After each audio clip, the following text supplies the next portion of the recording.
السلام علیکم دوستو، آج کی کہانی کا نام ہے سلطان کا عدل۔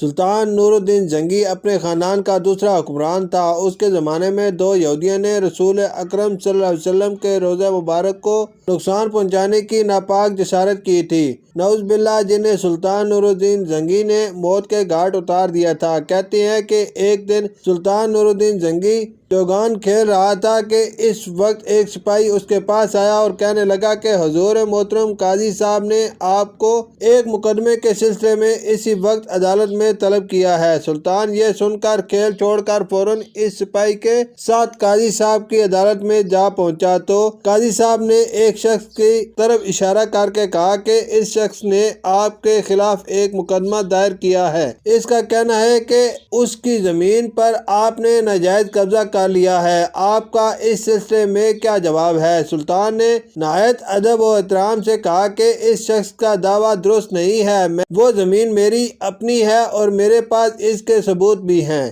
قاضی صاحب نے کہا کہ آپ وہ تحریری ثبوت اگلی تاریخ کو پیش کر دیں۔ سلطان نور الدین زنگی نے مقرر تاریخ کو کچھ کاغذات عدالت میں پیش کر دیے۔ ان کاغذات کی بنیاد پر فیصلہ ہوا کہ زمین سلطان کی ملکیت ہے۔ سلطان نے فیصلہ سنا اور قاضی صاحب کے سامنے ہی کہا کہ اب زمین اپنی طرف سے اس شخص کو دیتا ہوں جس نے مجھ پر مقدمہ دائر کیا ہے۔ کسی نے کہا کہ حضور محترم، جب آپ نے یہ زمین اس شخص کو دینی تھی تو مقدمہ لڑنے کی کیا ضرورت تھی؟ وہ پہلے ہی اس شخص کو دے دی ہوتی۔ سلطان نے جواب دیا کہ اگر میں عدالت کے فیصلے سے پہلے زمین اس شخص کو دے دیتا تو لوگ کہتے کہ میں نے باقی اس زمین پر ناجائز قبضہ کر رکھا تھا اور عدالت کے ڈر سے میں نے فیصلہ چھوڑ دیا ہے۔ اب جب کہ عدالت نے میرے حق میں فیصلہ سنا دیا ہے اور سب لوگوں کو معلوم ہو گیا ہے کہ یہ زمین میری ہے، تو میں نے اپنی طرف سے زمین اس شخص کو دے دی ہے